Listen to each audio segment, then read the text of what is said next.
Y yo quiero empezar usando un poquito la imaginación. Yo quiero que tú, por un momento, te imagines que los pastores se han echado la manta a la cabeza y dicen: nos vamos a ir todos en un vuelo a Miami, todos los billetes están pagados. Y nos montamos en el vuelo todos. Y vamos camino de Miami en ese vuelo.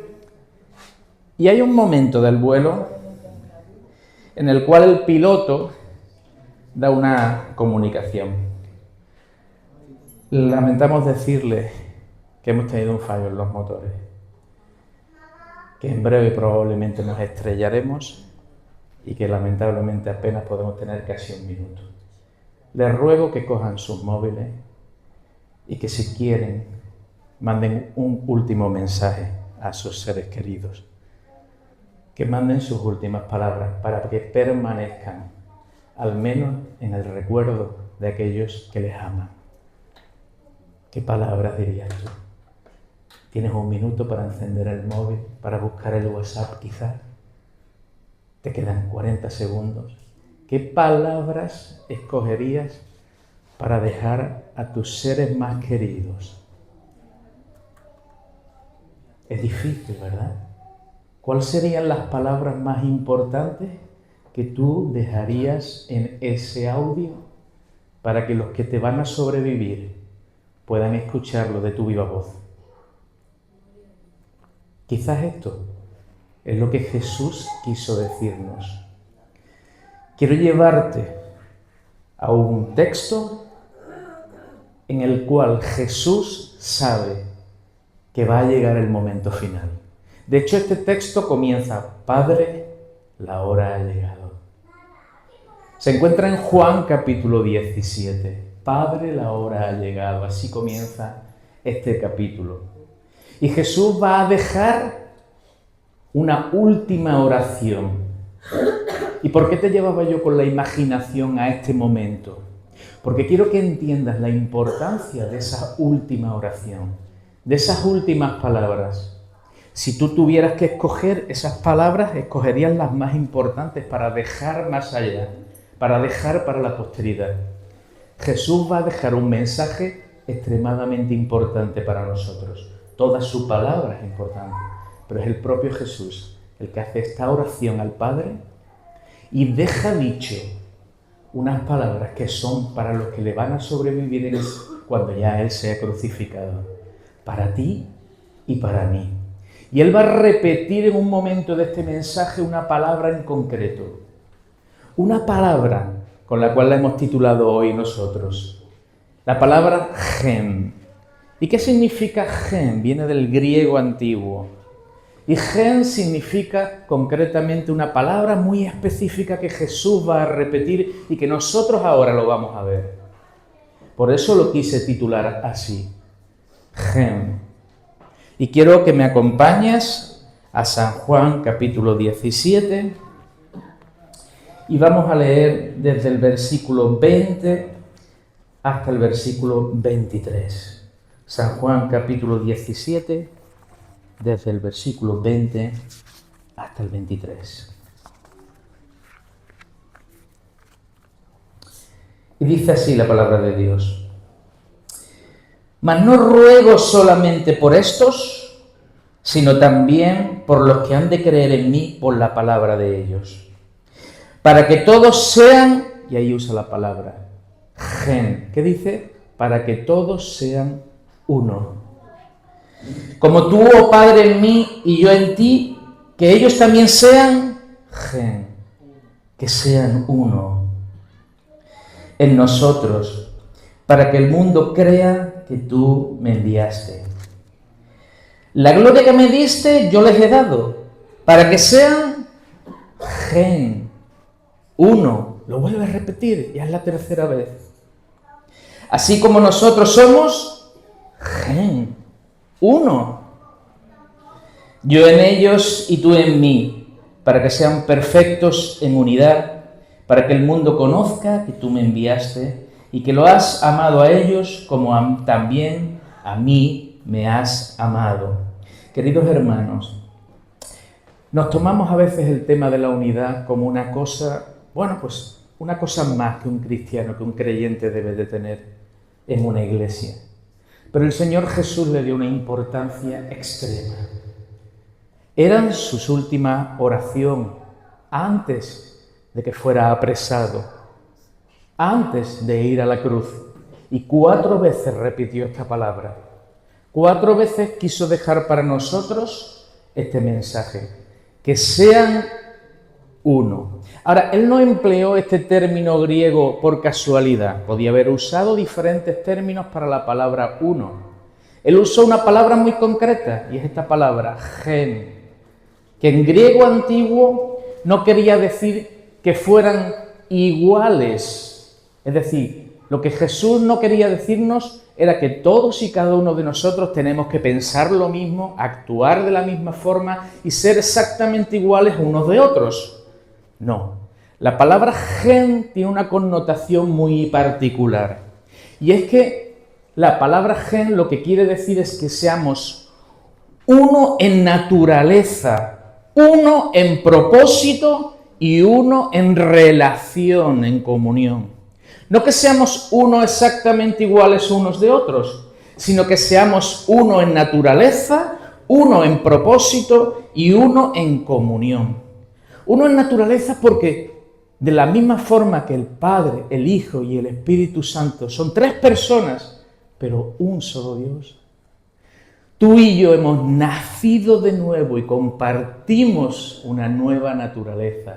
La palabra de Dios dice, 2 de Corintios 5:17, de modo que si alguno está en Cristo, ¿qué dice? Nueva criatura es. Las cosas viejas pasaron. He aquí, todas son hechas nuevas. Hay algo en lo que somos uno y compartimos, que somos hijos de Dios y que las cosas viejas pasaron y que tenemos una nueva naturaleza. Así que somos uno en Cristo. Uno en naturaleza, uno en propósito. Hay un propósito por el cual estamos aquí. Y no es reunirnos para pasar un ratito agradable.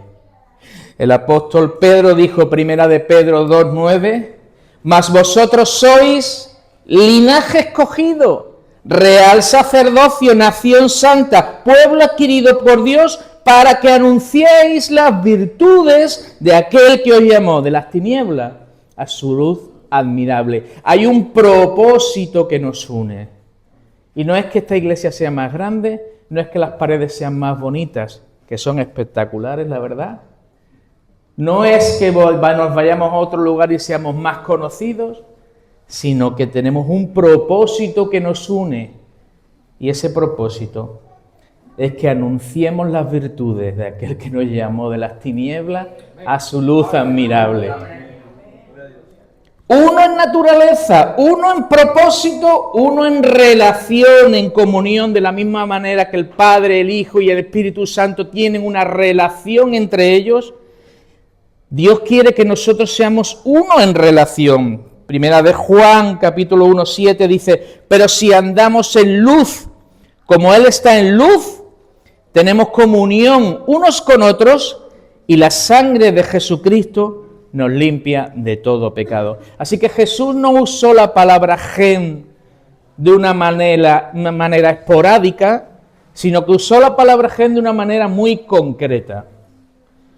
Y eso quiere decir que cada uno de nosotros somos diferentes, pensamos diferente, actuamos diferente, tenemos un carácter y un temperamento diferente, pero la unidad es posible, porque la unidad que el Señor espera de nosotros es que seamos uno en naturaleza, somos hijos de Dios, uno en propósito, Dios nos ha llamado a anunciar a Cristo, y uno en naturaleza, en propósito y en comunión. La relación unos con otros. Y esta mañana yo quiero que hablemos de 3 puntos sobre la unidad. Yo lo he llamado las 3 P. Primero, la permanencia de la unidad. Segundo, la práctica de la unidad. Y tercero, el propósito de la unidad. Las 3 P. Permanencia, ¿cómo permanece la unidad? Práctica, ¿cómo lo podemos llevar en práctica? La práctica, y el propósito de la unidad. Y espero que el Señor hoy nos hable de una forma poderosa. Mira, la unidad existe fuera de estas paredes. De hecho, yo me he traído hoy esto que quiero que represente de alguna manera. Aquí tengo como unos clavitos, ¿vale? Aquí podemos ver que los hay de diferentes formas y colores.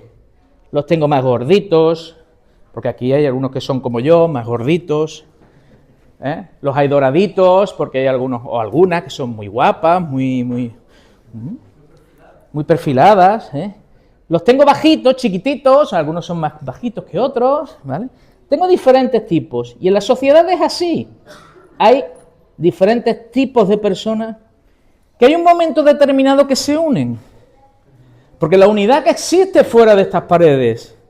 Y hay gente que se unen a veces en un proyecto común. Imaginémonos que esta hoja es ese proyecto común en una empresa. Oye, tenemos igual interés económico y nos unimos. Y se unen. O bien a nivel familiar, hay familias muy grandes, ¿no? Familia y a nivel familiar, y lo que nos une es la familia. O bien grupos de jóvenes, ¿no? Porque tenemos mi grupo de chat de amigos, de amigas. Y se unen por un propósito, por un proyecto, por algo que los une a todos. Y que la unidad existe en el mundo. En un mundo que no conoce a Cristo, existe la unidad.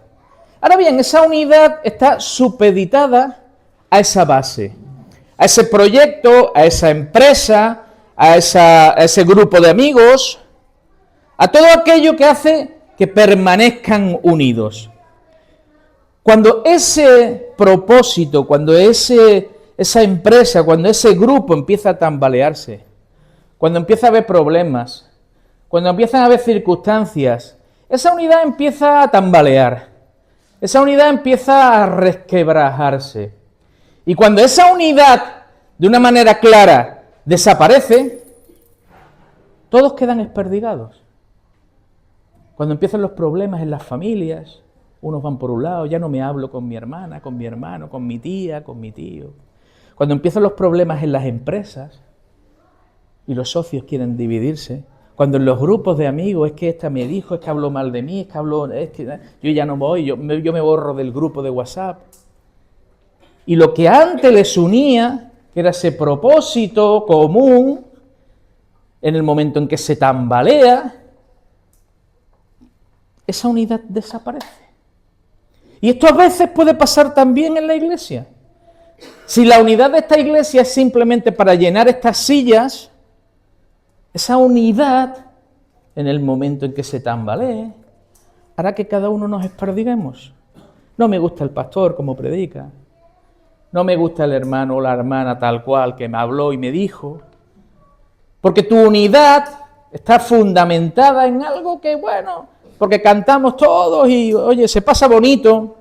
Es un buen tiempo para pasar un domingo por la mañana, para cantar y para... O incluso, bueno, pues porque me siento bien o porque no me siento tan sola. Entonces, está fundamentada en algo que no tiene sostenibilidad. Y cuando ese algo desaparece, comienzan las divisiones. Uno, pues bueno, se va a otra iglesia, está. Otro, pues bueno, pues yo ya no voy más y yo ya tengo otro grupo de amigos. Otro, pues bueno, tiro por otro lado, pues bueno, yo me cambio de pueblo y no sé, yo he encontrado trabajo en otro lugar. Pastor no me saludó. Perdón, sí, no, vale que no me lo decía a mí. Pastor no me saludó. Bueno, y todo lo que fundamentaba la unidad hace que cada uno, pues bueno, tire por su lado. Ahora bien,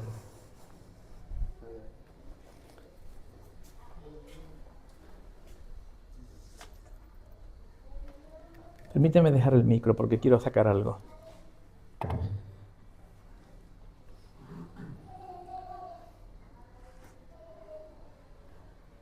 Cuando el Señor nos habló, Él nos dijo que quería que de la misma forma que el Padre, que el Hijo y que el Espíritu Santo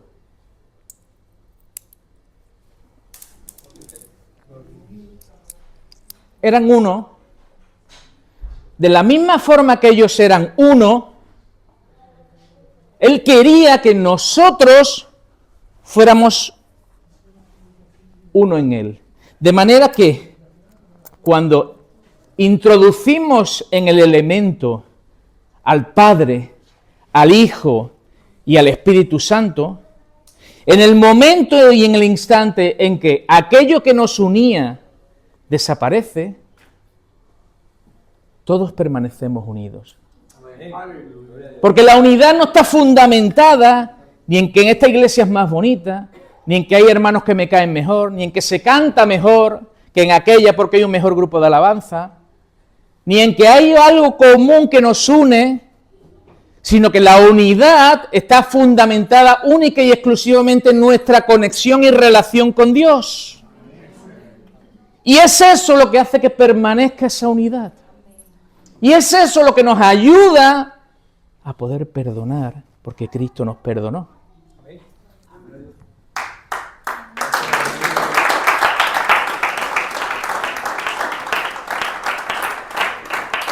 La permanencia de la unidad solo puede estar fundamentada en la relación que cada uno de nosotros tenemos con el Padre, el Hijo y el Espíritu Santo.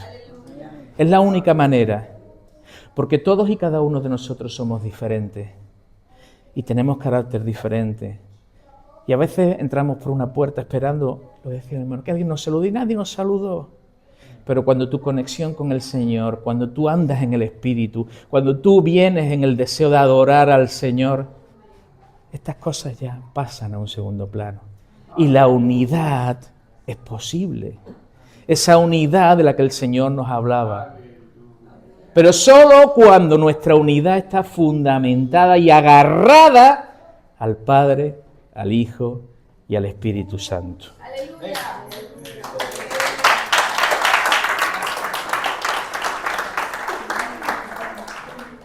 En San Juan capítulo 15, versículo 4 dice, permaneced en mí y yo en vosotros. Como el pámpano no puede llevar fruto por sí mismo si no permanece en la vid, así tampoco vosotros si no permanecéis en mí. Yo soy la vid, vosotros los pámpanos. El que permanece en mí y yo en él, éste lleva mucho fruto, porque separado de mí, nada podéis hacer. Si nos separamos de Dios, hermanos, si nos separamos de aquello que nos conecta los unos de los otros, nada podemos hacer. Entonces querremos abandonar, no esta iglesia, sino cualquier otra en la que estemos. No ese proyecto, sino cualquier otro proyecto. No esa empresa, sino cualquier otra empresa. Porque no está agarrada al Señor. Si no permanecéis en mí, nada podréis hacer. La unidad solo es posible con la ecuación del Padre, el Hijo y el Espíritu Santo en medio de nosotros.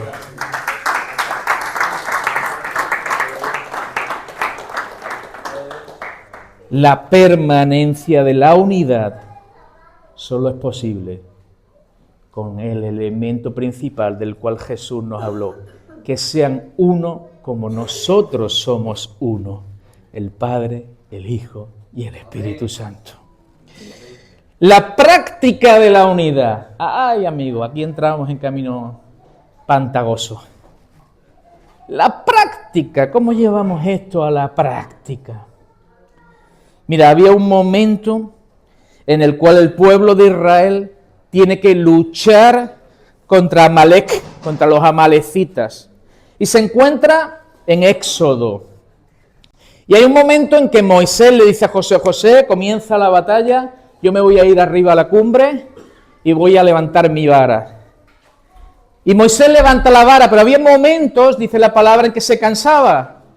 Y cuando se cansaba, él bajaba los brazos y el pueblo de Israel empezaba a perder. Y yo me imagino que él otra vez volvía a levantar los brazos y de momento empezaba de nuevo la batalla a ganar. Y se cansaba de nuevo y bajaba los brazos y entonces comenzaban a perder de nuevo. Y entonces Aarón y Hur vienen a su lado y comienzan a sostener sus brazos. Ahora yo quiero que esto lo llevemos a la práctica nuestra. Y yo quiero traerme aquí a un Moisés joven. Vente, Moisés, vente. No.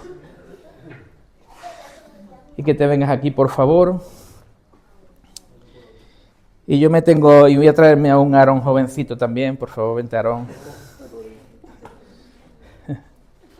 Si puedes sostener su brazo, por favor, así en alto, me lo sostiene. Ahí. Y yo me voy a traer un Ur, vamos a buscarnos un Ur. Ah, tú tienes pinta de Ur, vente para acá. Y nos traemos aquí y me sostienes el otro brazo.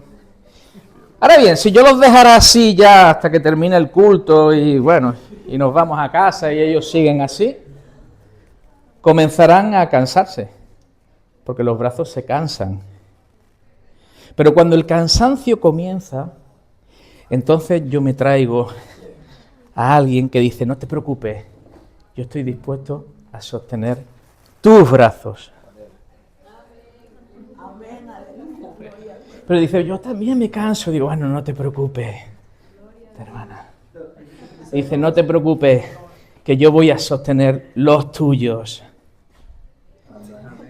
Y los dejamos ahí, bueno, y que pase 1 hora y 2. Pero se empiezan a cansar. Y entonces viene una hermana, ¿quieres venir conmigo? Sí. Y dice, no te preocupes, hermana, que yo estoy dispuesta a sostener los tuyos. A sostener los tuyos. Y viene otro hermano, ven por aquí, hermano, vente por aquí. Y dice, yo estoy dispuesto a sostener los de ella.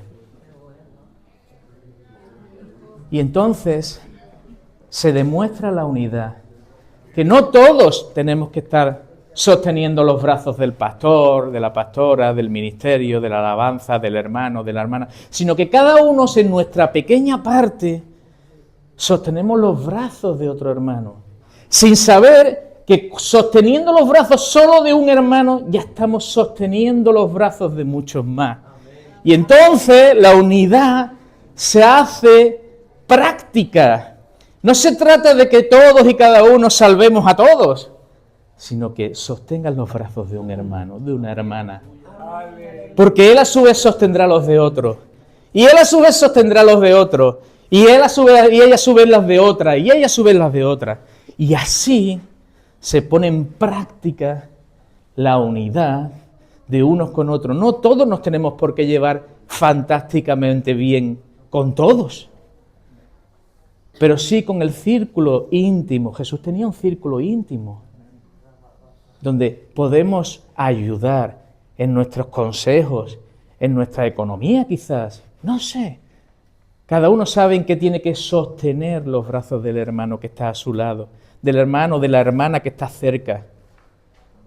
Porque así mismo estaremos sosteniendo los brazos. ¿Cansa, no? Estoy haciendo tiempo, ¿eh? No sé si lo estáis dando cuenta. Claro que cansa. Sostener a los demás no es fácil. A duras penas a veces nos sostenemos a nosotros mismos. Pero la palabra de Dios, que sean uno, que se sostengan. Gracias, hermano, no os voy a hacer sufrir más. Muchas gracias.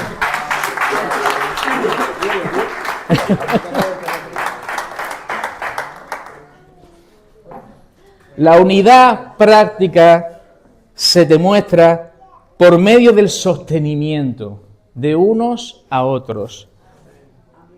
Así que, antes de que termine el culto, pon en tu mente, Señor, ¿a quién tengo yo que sostener?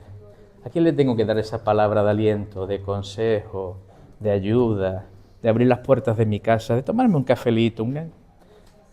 No sé, solo Dios sabe quién está pasando aquí por un momento que necesita sostenimiento. Solo Dios sabe, porque la palabra de Dios no viene en balde. Y si la semana pasada el Señor os seguía hablando, porque esto lo hemos hablado hace muy poquito el pastor y yo no sabía muy bien de que el Señor os está tocando con el tema de la unidad. Pero Dios ponía esto en mi corazón. Así que aquí hay alguien que necesita sostenimiento, que necesita ayuda, que necesita soporte, que necesita sentirse querido, que necesita un hola hermano, me alegro de verte. ¿Cuánto tiempo hace que no te veo? Bienvenida, bienvenido.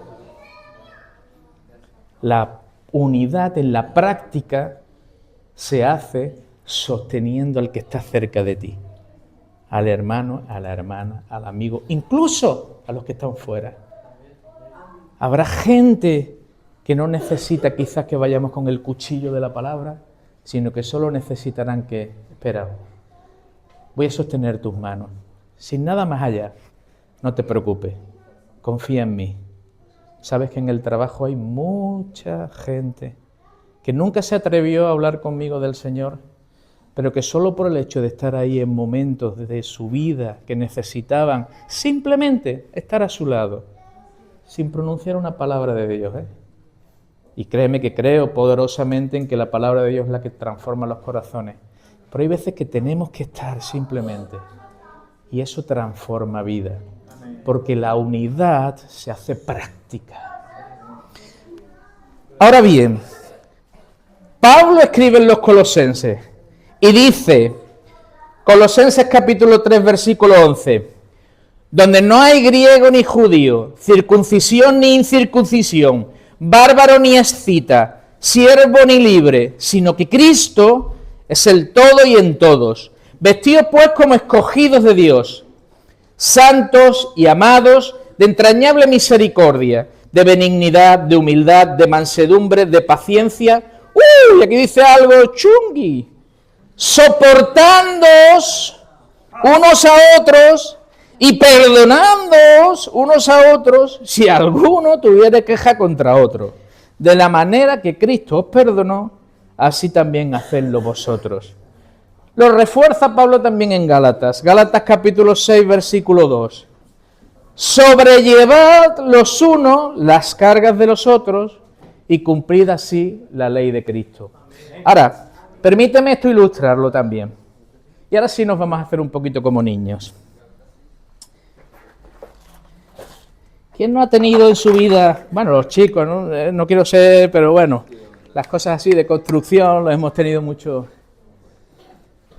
Mi padre se dedicaba a la construcción y aprendí un poquito, algo de construcción. Y cuando queremos levantar una pared, hay una cosa que se llama la línea de replanteo, ¿vale? Y es la primera hilada.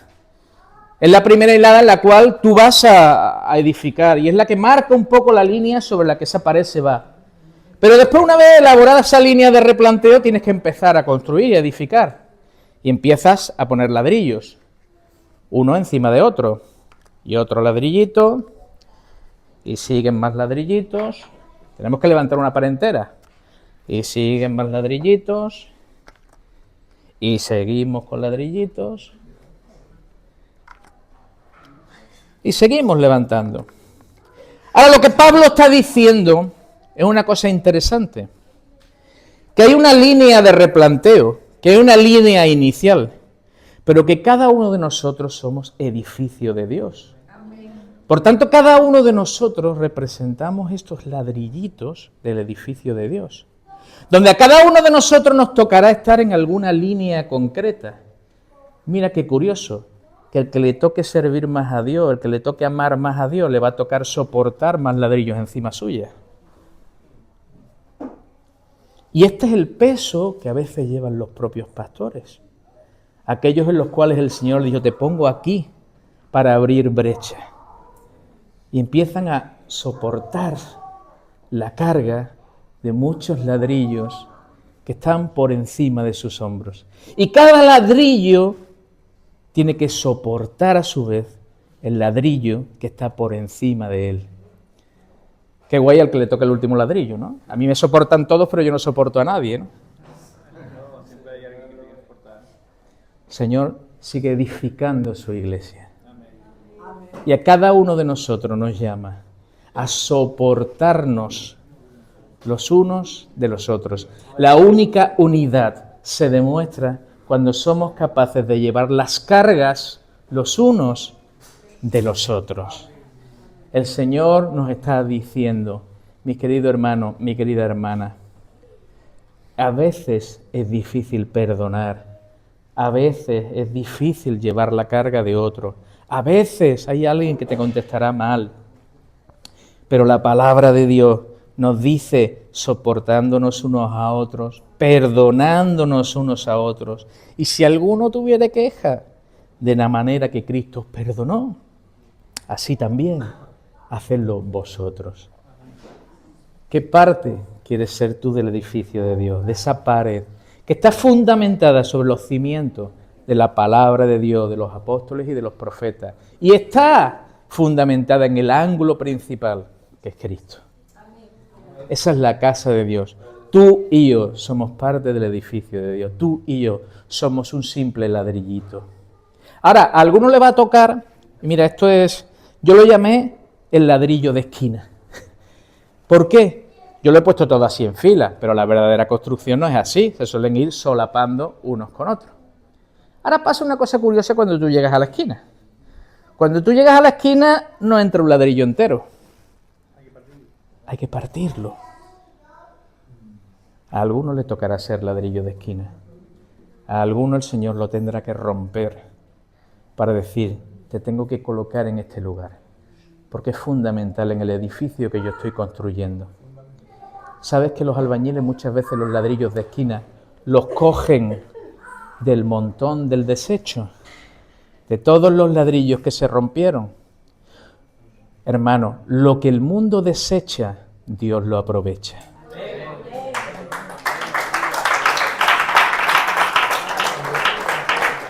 Y Dios te coge a ti, la que desechó el mundo, la que nadie quería, la que se sentía sola, el que se sentía solo, y dice, no, tú eres útil para mi reino. Y coge ese ladrillo roto y viene al edificio que está construyendo y dice, encaja perfecto. Y comienza a darte un propósito. Formas parte de la familia de Dios, eres una hija de Dios, eres la niña de sus ojos, eres el niño de sus ojos y no eres un desecho del mundo. Dios quiere construir contigo. Así que no sé si te cogerá de los escombros o si te cogerá súper, es que yo estoy muy bien, y dice el Señor, pues habrá que partirte. Y entonces empiezan las pruebas, las luchas, las dificultades. Señor, ¿y a mí por qué me pasa esto y a los demás no? Porque a los demás les tocó en el centro de la pared y a ti te tocó en la esquinita. Y la voluntad del Señor es soberana. Así que dale gracias cuando te toque la esquina y te toque ser el ladrillo de esquina. Porque no solo tendrás que soportar otros ladrillos encima, sino que encima el Señor te tendrá que romper tu orgullo, romper tu falta de humildad, romper tu falta de perdón, romper tu incapacidad para amar, romper todo aquello que no está sirviendo para los propósitos divinos de la unidad en el pueblo de Dios.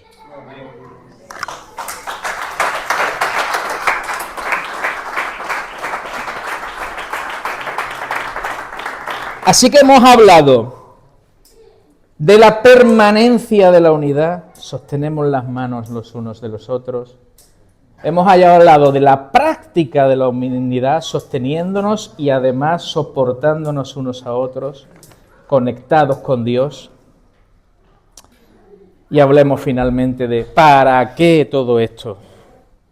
Porque esto no es un club de amigos. Dios no nos llamó para que tengamos una vida social mejor. Muchos han viajado de sus países, aquí se sentían solos, y aquí se sienten en comunidad, y qué bien estoy ahora. Hace un tiempo estuve mucho tiempo sola, solo, pero esto no es un club de amigos. Esto tiene un propósito divino, y Jesús lo dejó claro. En el texto que habíamos leído había un para qué. Y dice el texto, para que el mundo conozca que tú me enviaste y que los has amado a ellos como también me has amado a mí. Mis queridos hermanos, la unidad en la Iglesia es una herramienta poderosa de evangelismo. Es una herramienta poderosa para que el Señor pueda tocar corazones. Si yo hoy estoy aquí, es porque alguien que me habló del Señor, que no es otra que la que hoy es mi esposa, un día alguien le dijo, ven, te voy a invitar a una iglesia. No le dio más detalles. Ella fue y lo que experimentó, palabras textuales, ojalá algún día os lo pueda contar de forma personal, palabras textuales, fue un amor que jamás había sentido. No fue necesario ningún ninguna palabra específica sabia, solo fue necesario que ella sintiese el amor de Dios manifestado en su pueblo. Así que tengo el testimonio vivo que el propósito de la unidad en este lugar es para que conozcan a Cristo, la línea Algeciras, Palmones, los barrios, etcétera, el campo de Gibraltar, Cádiz, España, Colombia, etcétera, etcétera, etcétera. Jerusalén, Samaria y hasta más allá. Pero eso comienza sosteniéndonos los brazos unos con otros, soportándonos unos a otros. Y que cualquier persona que entre por esa puerta diga, ¡wow! Siento algo que no sé qué es, pero la presencia de Dios, el amor de unos con otros, toque profundamente su corazón. El Señor nos dejó dicho un testimonio vivo de la iglesia primitiva. Hechos capítulo 2, versículos 46 y 47, dice: y perseverando unánimes es unidos, y perseverando unánimes cada día en el templo, y partiendo el pan en las casas, comían juntos con alegría y sencillez de corazón, alabando a Dios y teniendo favor con todo el pueblo. Y mira, y el Señor añadía cada día a la iglesia los que habían de ser salvos. Alababan al Señor, comían juntos, perseveraban en la unidad, y esa unidad producía un fruto extraordinario para la obra de Dios. Y el Señor añadía cada día a la iglesia los que habían de ser salvos. Quiero cerrar esta palabra. Quiero cerrar esta predicación leyéndote Efesios capítulo 4, versículos 15 y 16.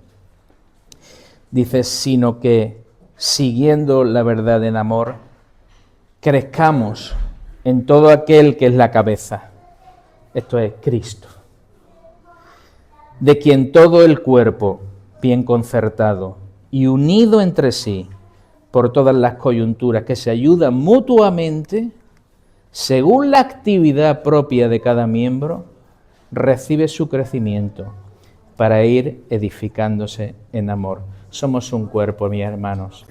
La cabeza es Cristo, mis hermanos. El propio texto dice que la mano no piense o no quiera ser ojo, que el ojo no quiera ser pie, que el pie no quiera ser torso. Cada uno en este maravilloso lugar donde el Señor nos ha unido, cada uno de vosotros tenéis un propósito de parte de Dios.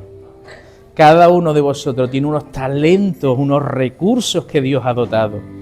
Dios no quiere que seamos unos siendo exactamente iguales, fotocopias el uno del otro, sino que seamos uno en naturaleza, en propósito y uno en comunión.